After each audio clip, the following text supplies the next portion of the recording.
അസ്സലാമു വറഹ്മത്തുള്ളാഹി വബറകാതുഹു.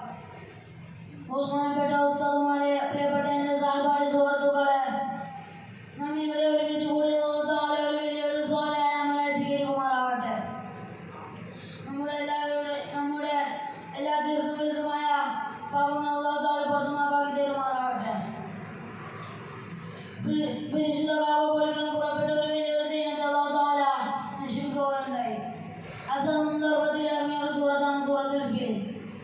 قال الله تعالى في القرآن الكريم بعد أعوذ بالله من الشيطان الرجيم بسم الله الرحمن الرحيم ألم تر كيف فعل ربك بأصحاب الفيل ആനക്കാരോട് നിന്റെ റബ്ബ് പ്രവർത്തിച്ചത് നീ കണ്ടില്ലേ? وأرسل عليهم طيرا أبابيل ألم يجعل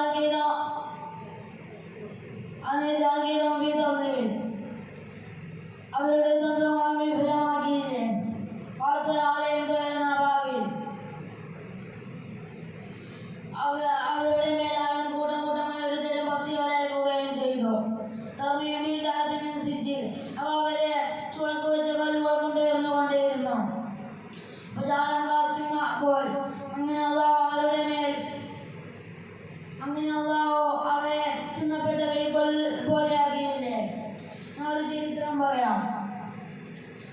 അബസീനിയ ചക്രവർത്തിയുടെ കീഴിൽ അബ്രാത്ത് എന്നു പേരുള്ള രാജാവ് യമൻ ഭരിച്ചിരുന്നു.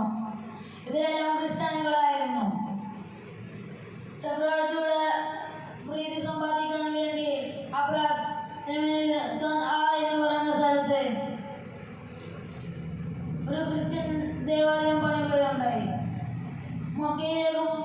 മക്കയിലേക്ക് ജനങ്ങൾ ഹജ്ജിന് പോകുന്ന സന്ദർഭം നിർത്താൻ വേണ്ടി അബ്രാത്ത് ഒരു പരിപാടി വെച്ചു. ഇതിൽ കോപിതനായ ഒരു അറബി ചർച്ചിൽ കയറി വിസർജനം നടത്തി എന്ന് പറയപ്പെടുന്നു. എന്തായാലും ഖുറൈശികളോട് കാബ പൊളിക്കുമെന്ന് പറഞ്ഞുകൊണ്ട് അബ്രാത്തും സൈന്യവും മക്കയിലേക്ക് പുറപ്പെട്ടു. അബ്രാത്തിനും സൈന്യത്തിനും പറയുന്നത് അനക്കലഹക്ക എന്നാണ്. അബ്രാത്തും സൈന്യവും മക്കയിലേക്ക് നീങ്ങി. മക്കയുടെ അടുത്ത് മുഹമ്മദ് എന്ന സ്ഥലത്ത് ഒട്ടകങ്ങൾ മേഞ്ഞു തിന്നുന്നുണ്ടായിരുന്നു.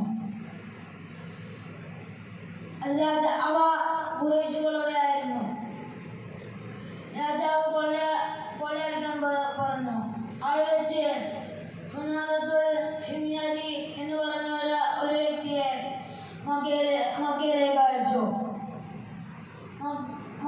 മക്കയിലെ നേതാക്കളോട് അദ്ദേഹം ഇങ്ങനെ പറഞ്ഞു: ഞങ്ങളുടെ രാജാവ് യുദ്ധം ചെയ്യാനല്ല വരുന്നത്, നിങ്ങളുടെ കാബ പൊളിക്കാനാണ് വരുന്നത്. ഇതായിരുന്നു അദ്ദേഹത്തിൻ്റെ ദൗത്യം. അന്ന് ഖുറൈശിന്റെ നേതാവും കാബയുടെ മേൽനോട്ടക്കാരനും അബ്ദുൽ മുത്തലിബായിരുന്നു. രാജാവ് അദ്ദേഹത്തെ കണ്ട് കാര്യങ്ങൾ ഉണർത്തി. ശേഷം അബ്രാത്ത് ചോദിച്ചു: താങ്കൾക്ക് എന്തെങ്കിലും പറയാനുണ്ടോ? അദ്ദേഹം പറഞ്ഞു: ഉണ്ട്. എൻ്റെ 200 ഒട്ടകങ്ങളെ നിങ്ങളുടെ ആൾക്കാർ കൊള്ളയടിച്ചിരിക്കുന്നു. എനിക്കതിനെ തിരിച്ചു വേണം. ഇത് കേട്ട രാജാവ് പരിഹാസപൂർവ്വം പറഞ്ഞു: ഞാൻ നിങ്ങളെ കണ്ടപ്പോൾ എനിക്ക് നിങ്ങളോട് വലിയൊരു മതിപ്പ് തോന്നിയിരുന്നു. പക്ഷെ നിങ്ങളോട് എനിക്ക് സംസാരിച്ചപ്പോൾ അത് നഷ്ടപ്പെട്ടു. ഞാൻ നിങ്ങളുടെ ഭവനം പൊളിക്കാനാണ് വന്നത്.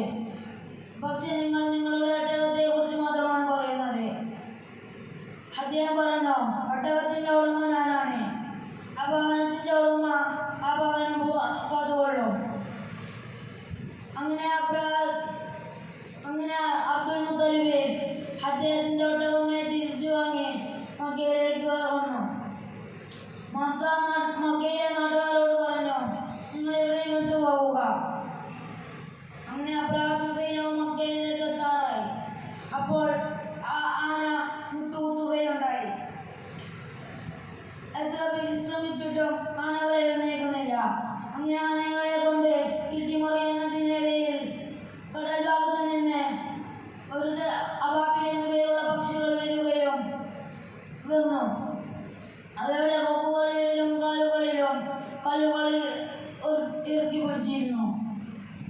അബ്രാദിന്റെയും സൈന്യത്തിന്റെയും മുകളിൽ ഈ പക്ഷികൾ മുകളിലേക്ക് ഇടുകയുണ്ടായി. അപ്പോൾ അബ്രാദും സൈന്യവും നശിച്ചു. പ്രിയമുള്ളവരെ, നമുക്കെല്ലാവർക്കും